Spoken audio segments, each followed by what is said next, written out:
On May 4th, 2020, as part of a documentary series called Plandemic, I released an interview featuring science whistleblower, Dr. Judy Mikovits. The interview received fierce backlash for spreading what the media declared dangerous conspiracy theories. As a father and a veteran media producer, there was no way that I would release harmful information into the world during a moment as vulnerable as now. I had known Dr. Judy for 2 years before filming her interview. I read her book, then thoroughly researched and vetted her story. After interviewing her legal team, former colleagues, and people who have known her for decades, one thing I can say without question is, Judy Mikovits is one of the most honest, caring, and courageous women I've ever known.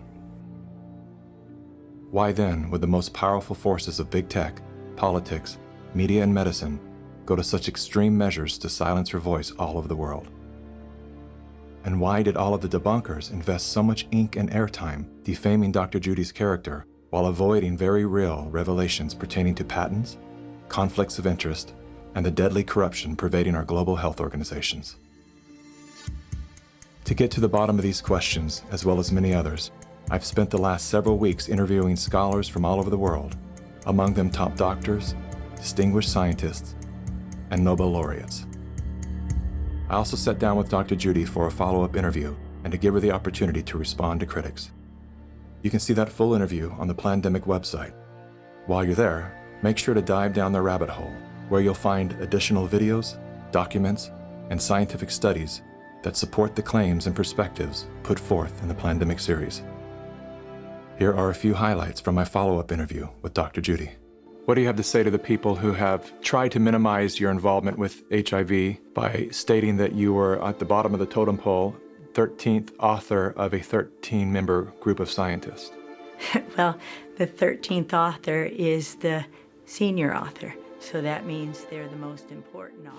Why did you agree to retract your own XMRV paper? The paper was actually force retracted. I was actually being held in jail. You told me that you had financial offers to remain silent.